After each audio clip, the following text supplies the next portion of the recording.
sio hata kununua. Wamelizi hiyo hoteli kwa AWS, hiyo inaitwa Treetop. Unajua watu wanaongea mambo hawajui. Hii maneno inaitwa hearsay. Ati imenunuliwa sijui ni leasing. Hiyo hoteli ya bana ya mtu ni ya AWS, imekuwa list, na tangu ifunguliwe watu 54 wanafanya kazi. Watu wanauza mboga, watu wanauza carrot. Utalii umeanza kuvuma katika section katika area hiyo. Sisi tunatafuta wekezaji kutoka ng'ambo. Mimi kazi moja nimepewa na rais ni kuongea na wekezaji kulete mali Kenya. Kama sisi tunatafuta wazungu wakuja wa invest hapa, watoto wetu wakiinvest hapa Kenya, iko makosa gani? Kusema mimi ni deputy president, si kusema ati watoto wangu hawezi fanya biashara, hawezi kuwa wakulima, hawezi nunua hoteli. Wataendelea. Bora hakuna kitu ya mtu ameiba. Tunangoja tuone evidence kama kuna pahali wameiba, kama kuna pahali wamefanya contract ya serikali.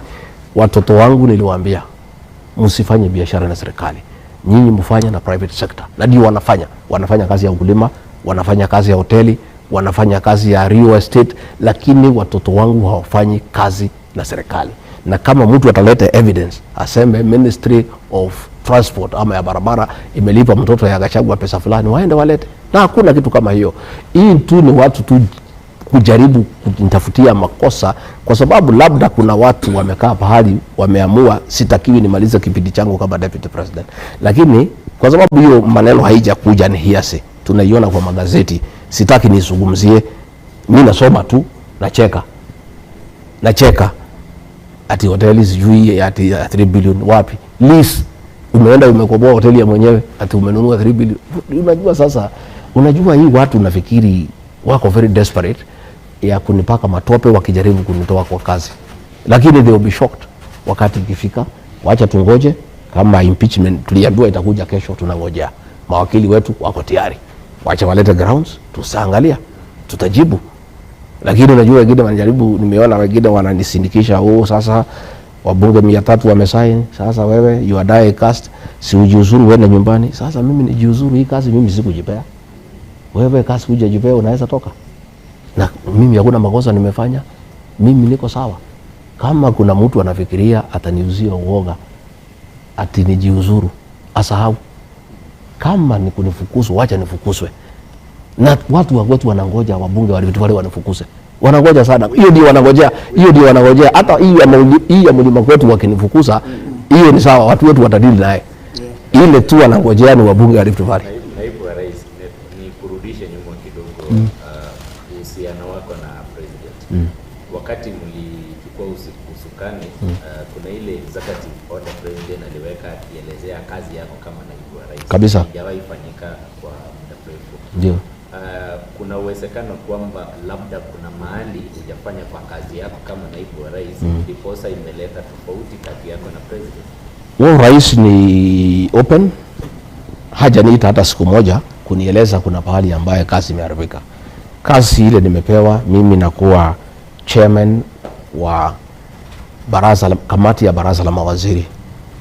Tangu tuchukue ushukani nimesimamia mikutano 33 na tumefanya agenda 335 na tumepeleka yote kwa rais, na rais kila wakati anashukuru kamati yangu ya cabinet kwa kazi ambayo tunafanya.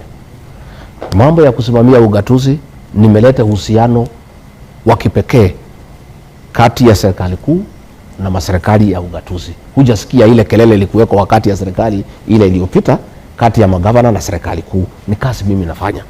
Iko kazi nimepewa ya kukaa na marafiki zetu wa kigeni kuangalia zile donor funds ambaye zimekwama na kukuamua pahali imekwama. Hiyo kazi nimefanya, nimemaliza. Nimepewa na rais kazi ya kusimamia constitutional commissions na independent offices. Kulikuwa na shida ya Inspector General of Police na Police Service Commission, nikatatua. Kulikuwa na shida ya Teacher Service Commission na Ministry of Education, nikatatua. Nimefanya mikutano mingi na Chief Justice na Attorney General, tunaendelea. Iko kazi nimepatiwa na rais, mambo ya kiangazi. Nilihakikisha kwamba hakuna mtu amekufa Kenya. Mambo ya El Nino nilisimamia. Mambo ya flash floods nilisimamia. Rais amenituma ng'ambo, nimeenda, nimerudi, nimeleta report. Rais amenipatia kazi ya kahawa, ya majani chai, ya maziwa, nimefanya. Rais amenipatia kazi ya kupigana na pombe na mihadarati, nimefanya. Mimi hakuna pahali. Mimi si perfect, lakini ile kazi rais amenipatia kwa uwezo wangu nimejaribu kufanya. Kama iko makosa kwa hiyo kazi alinipatia, hajanieleza, na akinieleza nitarekebisha, kwa sababu mimi si malaika. Labda akiona kuna pahali sijafanya vile natakikana, sijafikisha ile kiwango ambayo inatakikana, ni sawa sawa, atanieleza.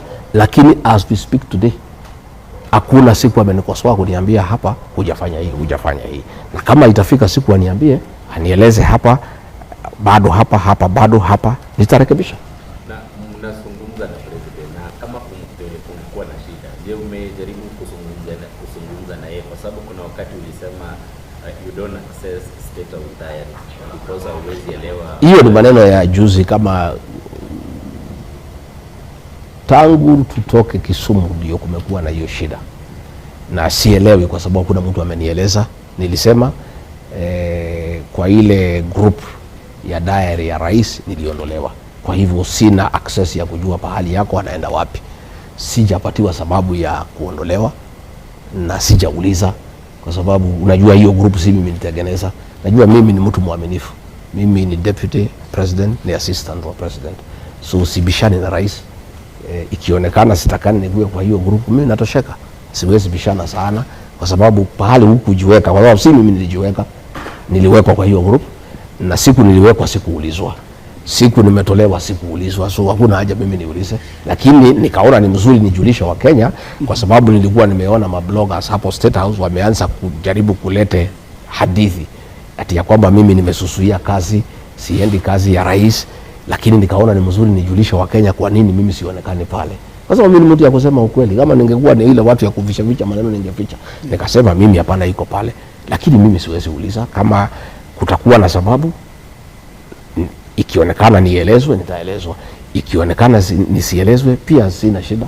Lakini ya mwisho tu, naibu wa rais, ni kwamba baadhi ya hao wabunge wanakukosoa kwamba umefanya siasa ya ukabila, na wakasema kwamba wewe umekaa sana kwenye mlima wa Kenya, utoki hiyo eneo sana, na siasa yako ikawa centralized sana huko, na wakasema hiyo ndio sababu wakaona kwamba wewe ni mwanasiasa ambao umeegemea upande mmoja, ilali wewe ni naibu wa rais wa Kenya nzima. Siku nilikuwa natafutia Rais William kura, siku anatoka hapa kwa mlima, nilikuwa naketi hapo nikisanya hizo kura, na hakuna mtu alikuwa analalamika.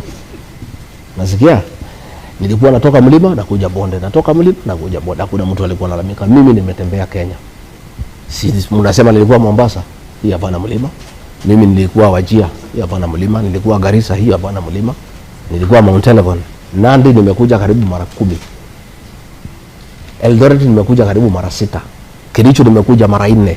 Tea conference ya chai tulikuwa na nyinyi, niliweka Kericho. Mlima iko majani chai, mbona si kuweka mlima?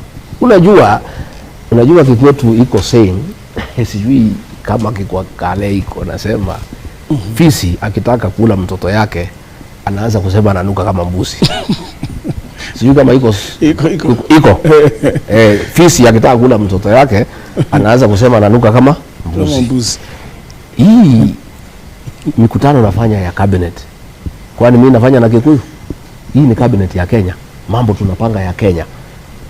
Hii kazi nimefanya ya pombe na drugs, nimeenda mpaka pwani. Hii hapana mlima Kenya. Mimi nimetembea kila pahali, na hata Rift Valley nimepanga kuja mara mingi, hapo mwishowe inakuwa postponed. Nilipanga kuja Baringo pale ya Damaravini, niende mpaka Kaparatojo, nikuje Kaparanet, nikapanga na wabunge. Baadaye nikaambiwa start down, watu wengine waende. Sasa mimi nitajilazimisha kutembea Baringo. Iko siku nimekuja Bomet, nimeitwa hapo na Governor Barchok katika Deliverance Church. Wabunge tumepangana tukutane hapo. Sijui nani amepigia simu, nimefika pale hakuna mjumbe hata mmoja. Iko siku nyingine nimepanga kuja Bomet, asubuhi ndege hakuna. Nimepanga tena kuja, ndege hakuna. Sasa mimi juzi nilikuwa nimekuja Lesos kufungua TTI, nimealikwa na Mheshimiwa Kituru pale Nandi. Nilikuwa nikuja last Friday. Nikirudi kutoka safari naambiwa imekuwa cancelled. Sasa mimi nauliza ndugu yangu, kama mimi napanga safari ya kuja bonde la Ufa na haiwezekani kwa sababu ambayo sielewi, sasa mimi nitafanya nini? hii mlima ndio pahali sasa, hiyo sihitaji kualikwa na mtu yeyote. Hapo ni nyumbani. Sasa wewe ukikosa bahati ya kwenda, si unaenda nyumbani. Your Excellency, wewe ukikosa bahati ya kwenda, si unaenda nyumbani. So mimi ni Mkenya na mimi napenda Wakenya wote, na nimefanya kazi mingi sana. Nimetembea Kisii, nimetembea kila pahali, na mimi naendelea kutembea, na haiwezi kuwa siku nilikuwa ati nimeambiwa, wengine wanasema ati mimi naongea Kikuyu. Siku nilikuwa naombea Rais William Ruto kura, tukiwa na yeye kwa gari, nilikuwa naongea Kikuyu throughout, kwa sababu lazima uongeleshe watu ile lugha ambayo wanaelewa, kwa sababu communication is not what you say but being understood. Yes. Siku nilikuwa namuombea kura na kumtetea na kusema anafaa, nilikuwa naongelesha watu Kikuyu. Hakuna mtu alikuwa analalamika. Bora sasa hivi wanalalamika. Your Excellency, kama ilikuwa mzuri wakati hiyo, mbona sasa hivi imekuwa ni mbaya?